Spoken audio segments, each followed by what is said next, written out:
नमस्कार, मैं हूं नरेश थपलियाल और आप देख रहे हैं सिद्ध बली न्यूज।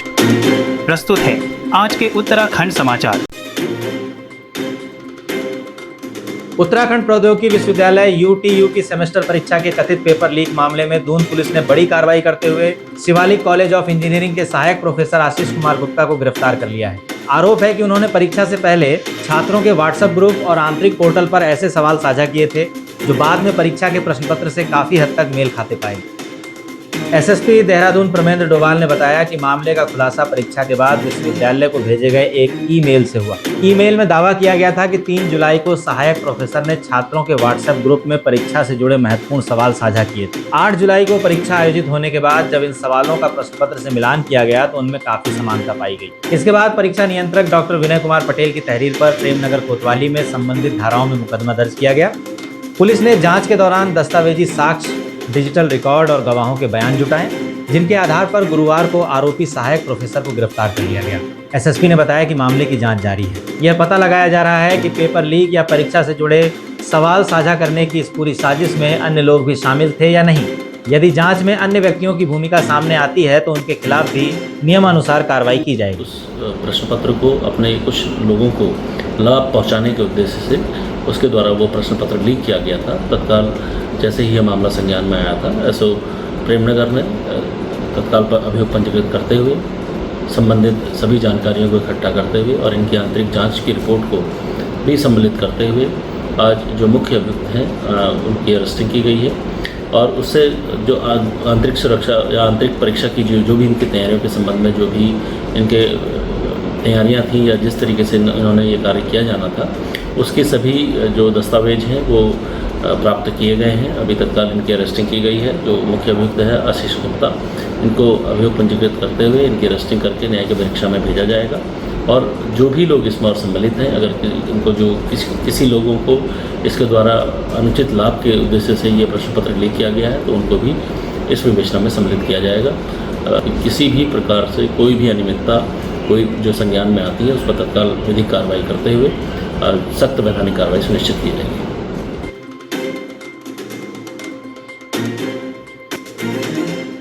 मुख्यमंत्री पुष्कर सिंह धामी ने गुरुवार को उत्तराखंड भवन एवं सन्निर्माण कर्मकार कल्याण बोर्ड में पंजीकृत निर्माण श्रमिकों के लिए अनेक नई कल्याणकारी योजनाओं का शुभारंभ किया। इस मौके पर मुख्यमंत्री ने श्रमिक और श्रमिक परिवारों के लिए मुख्यमंत्री स्वास्थ्य योजना के अंतर्गत 2 मेडिकल मोबाइल वैन का भी फ्लैग ऑफ किया। इस अवसर पर मुख्यमंत्री पुष्कर सिंह धामी ने कहा कि सरकार श्रमिक कल्याण के लिए संकल्पबद्ध होकर कार्य कर रही है। इसी क्रम में आज शुरू की जा रही कल्याणकारी योजनाएं भी श्रमिकों और उनके परिवारों के जीवन को बेहतर बनाने की दिशा में मील का पत्थर साबित होंगी।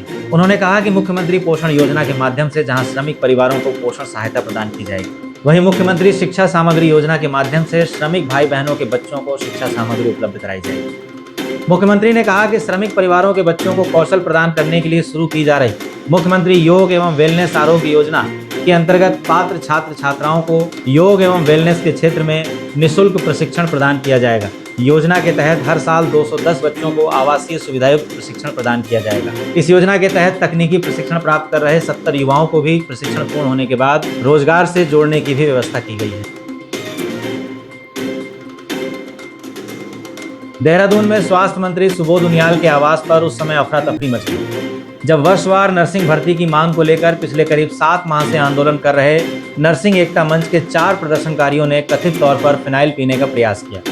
महिला पुलिसकर्मियों ने किसी प्रकार आंदोलनकारी से बोतल छीनी और मामला शांत कराया। मिली जानकारी के अनुसार नर्सिंग बेरोजगार सुबह 8 बजे स्वास्थ्य मंत्री का घेराव करने पहुंचे थे। मंत्री आवास के बाहर पुलिस ने उन्हें रोक दिया। प्रदर्शनकारी मंत्री आवास के बाहर बैठकर नारेबाजी करते थे। 5 घंटे तक विरोध प्रदर्शन करने के बाद स्वास्थ्य मंत्री ने नर्सिंग बेरोजगारों के 3 सदस्यीय प्रतिनिधिमंडल को मिलने के लिए बुलाया, लेकिन सहमति नहीं बन पाई। आरोप है कि इससे परेशान होकर 4 प्रदर्शनकारियों ने फिनाइल पी लिया। घटना के बाद धरने में अफरा तफरी मच गई। पुलिस आनन फानन में चारों को अस्पताल लेकर गई। इनमें से एक की हालत गंभीर है। इसके अलावा मंत्री आवास के बाहर पहुंचे करीब 100 प्रदर्शनकारियों को पुलिस हिरासत में लेकर एकता विहार धरना स्थल ले गई।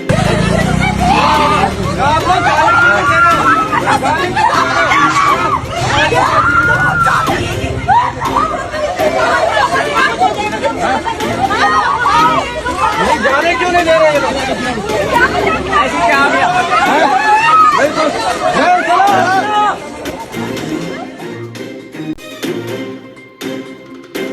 नीट पेपर लीक होने से छात्र छात्राओं द्वारा आत्महत्या करने, नेता प्रतिपक्ष राहुल गांधी को गिरफ्तार करने और आंदोलित छात्रों पर निर्मम लाठीचार्ज किए जाने के विरोध में कांग्रेस कार्यकर्ताओं ने केंद्र सरकार के खिलाफ प्रदर्शन किया। वीरवार को कांग्रेस पदाधिकारियों ने ब्लॉक मुख्यालय भिखानी में केंद्रीय शिक्षा मंत्री के खिलाफ नारेबाजी की और पुतला दहन किया। उन्होंने राष्ट्रपति के लिए उप जिलाधिकारी यमकेश्वर चतर सिंह चौहान को ज्ञापन सौंपा।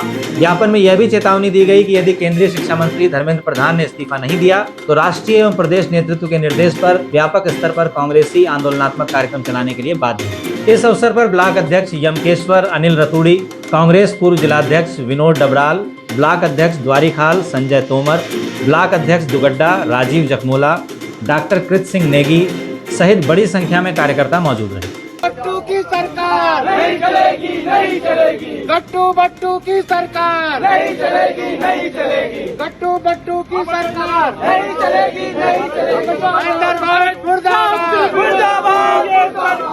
अंडरवर्ल्ड मुर्दाबाद, मुर्दाबाद, मुर्दाबाद। अंडरवर्ल्ड ये सरकार नहीं चलेगी, नहीं चलेगी। छात्र विरोधी ये सरकार।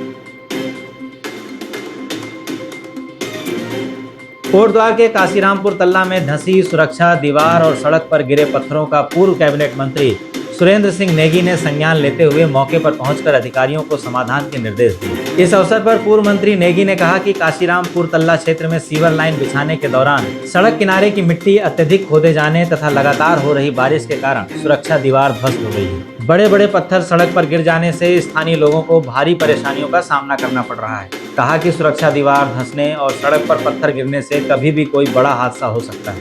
उन्होंने संबंधित अधिकारियों से दूरभाष पर वार्ता कर मामले का तत्काल संज्ञान लेने तथा सुरक्षा व्यवस्था बहाल करने को कहा। अधिकारियों ने उन्हें आश्वस्त किया कि स्थिति की गंभीरता को देखते हुए आवश्यक कार्रवाई शीघ्र प्रारंभ कर दी जाएगी तथा सुरक्षा दीवार का पुनर्निर्माण एवं सड़क से मलबा हटाने का कार्य प्राथमिकता के आधार पर कराया जाएगा। इस दौरान क्षेत्र के पार्षद सूरज प्रसाद कांति, स्थानीय महिलाएं, क्षेत्रवासी एवं अनेक गणमान्य नागरिक उपस्थित रहे।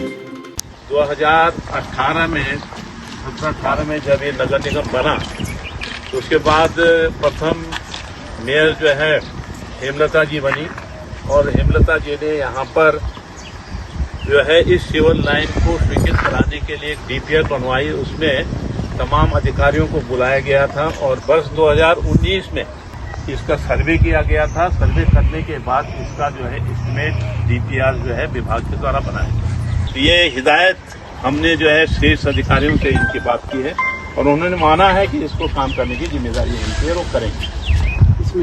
तो यह थे आज के मुख्य समाचार। रोजाना नवीनतम समाचारों के लिए कृपया चैनल को सब्सक्राइब कीजिए, न्यूज को शेयर और लाइक कीजिएगा। तब तक खुश रहिए, आबाद रहिए और देखते रहिए सिद्ध बली न्यूज। जय हिंद।